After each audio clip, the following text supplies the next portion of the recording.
इन 5 ने ना कटाई, टीम इंडिया को सीरीज हरवाई, इंग्लैंड में जाकर बेइज्जती करवाई। इंडिया और इंग्लैंड के बीच में खेली जा रही 5 मैचों की T20 सीरीज में टीम इंडिया सीरीज गंवा चुकी है, 3-0 से पिछड़ चुकी है, इंग्लैंड 3-0 से आगे है। तो ऐसे में ये 5 गुनहगार हैं जिनकी वजह से टीम इंडिया हारी है, टीम इंडिया की नाक कटी है, इंग्लैंड में जाकर इन्होंने बेइज्जती करवाई है। 2014 के बाद, यूँ कहे तो 12 साल के बाद इंग्लैंड ने भारत को हराया है।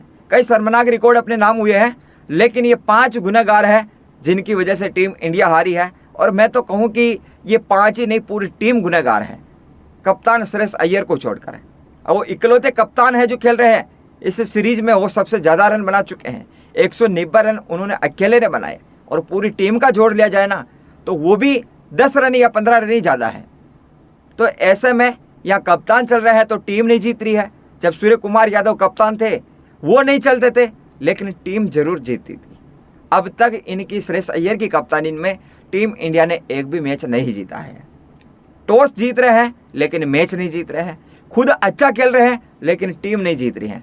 लेकिन आखिर कौन से है ये 5 गुनहगार, मैं आपको बताता हूँ। दरअसल चौथे T20 में पहले बैटिंग करते हुए टीम इंडिया ने बनाए 7 विकेट खोकर 158 रन, जो कि यूं कहे एक तरीके से देखा जाए इंग्लैंड के लिए ये बहुत कम था। 159 का टारगेट दिया इंडिया ने और इंग्लैंड ने जवाब में 13.5 ओवर में, देख लो आप, 14 ओवर में, लगभग 14 ओवर में टारगेट चेज कर लिया, 1 विकेट खोकर 159 रन बना लिए। ये 1 विकेट सिर्फ अर्शदीप सिंह को मिला।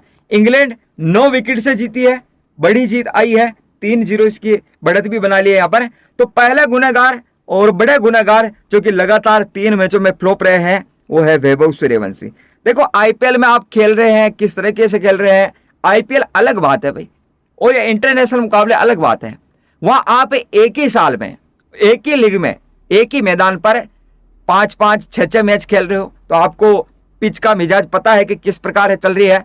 लेकिन यहाँ आप 3-4 सालों में अलग अलग पिच पर खेल रहे हैं। तो ऐसे में हालांकि अभी तो खेल रहे हैं, इनका डेब्यू खराब गया है इंटरनेशनल मुकाबले में, अभी तक ये 20 रन से ऊपर नहीं निकले हैं। तो चौथे T20 में इन्होंने 10 गेंदें खेली, 15 रन बनाए, 1 छक्का 1 चौका लगाया, 150 का स्ट्राइक रेट रहा। तो पहले गुनहगार ये है। हो सकता है कि संजू सैमसन भी खेलते तो वो भी नहीं चल पाते, तो वो भी गुनहगार होते हैं।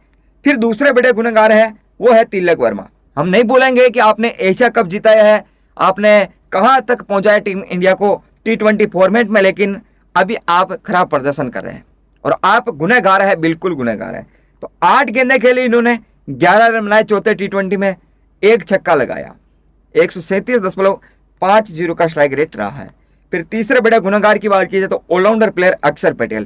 भाई हम अक्षर पटेल की बात करें ना तो ये कुछ नहीं करे, ये शायद ऐसा लग रहा है कि इंग्लैंड घूमने के लिए गए, बैटिंग बॉलिंग कुछ भी नहीं कर रहे हैं। किसमें खराब प्रदर्शन रहा है तो आप देखेंगे बैटिंग में इन्होंने 2 गेंदें खेली, 1 रन बनाया, ये देखेंगे बैटिंग चल रही है आपकी। इनकी बॉलिंग देखेंगे, 2 ओवर किए, 24 रन दिए इन्होंने, विकेट कुछ भी नहीं मिला, इकोनॉमी 12 की रही है। तो ऑलराउंडर प्रदर्शन ये नहीं कर पा रहे हैं। और मैं तो कहूँ ना अगले जो गुनहगार है इन्हीं के साथ ही ऑलराउंडर प्लेयर है वाशिंगटन सुंदर। अब बैटिंग में देखेंगे 8 गेंदें खेली, 5 रन बनाए, कुछ नहीं भाई, क्या करें इनका। फिर आगे ये देखेंगे 1 ओवर किया, 19 रन दिए, कोई विकेट नहीं मिला, 19 की इकोनॉमी। भाई काम ही ये ऐसा कर रहे हैं ना, शिवम दुबे हो गए, वाशिंगटन सुंदर हो गए, अक्षर पटेल हो गए, ठीक है, काम ऐसा कर रहे हैं ये कि भाई तू रहने दे, हम ही कर लेंगे। अब नहीं, इनको ओवर दिया जाता है, ओवर दिया जाता है तो 1-2 ओवर में भी ये अपने नैया डुबो देते हैं। फिर उसके बाद ऑलराउंडर प्लेयर शिवम दुबे, भाई आप भूल गए कि ये T20 खेल रहे हैं, कोई टेस्ट नहीं है। 23 गेंदें खेली, 22 रन बनाए, 2 चौके लगाए। कहा जाता है कि शिवम दुबे स्पिनर्स के खिलाफ अच्छा खेलते हैं, लेकिन नहीं चल रहे भाई। स्ट्राइक रेट 95 के लगभग रहा है।